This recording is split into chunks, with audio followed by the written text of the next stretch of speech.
বন্ধুদের সঙ্গে স্নান করতে গিয়ে ঘটে গেল মর্মান্তিক দুর্ঘটনা। মালদার সাদুল্লাপুর নদীঘাটে স্নান করতে নেমে তলিয়ে গেল 15 বছরের এক কিশোর। মৃত ছাত্রের নাম অরূপ দাস।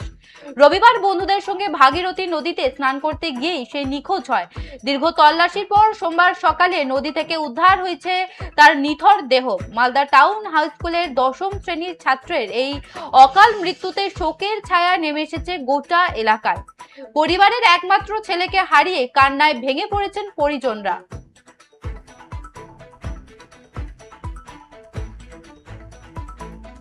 সাদুল্লাপুর নদীঘাট থেকে ছাত্রের মৃতদেহ উদ্ধার। স্নান করতে নেমে প্রাণ হারালো কিশোর। বন্ধুদের সঙ্গে স্নান করতে গিয়ে ঘটে গেল মর্মান্তিক দুর্ঘটনা। মালদার সাদুল্লাপুর নদীঘাটে স্নান করতে নেমে তলিয়ে গেল 15 বছরের এক কিশোর। মৃত ছাত্রের নাম অরূপ দাস। রবিবার বন্ধুদের সঙ্গে ভাগীরথী নদীতে স্নান করতে গিয়েই সে নিখোঁজ হয়।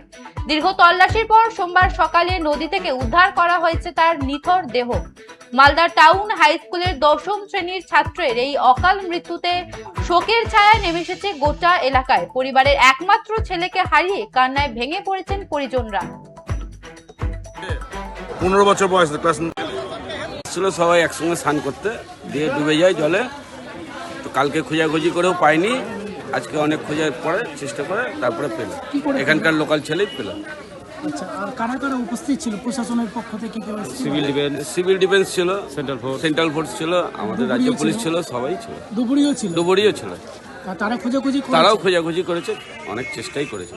কিন্তু শেষ পর্যন্ত কারা পেল? এখানকার লোকাল স্থানীয়। কি নাম আপনার? আমার নাম তপন শাহ। আর ওই ছেলের নাম অরূপ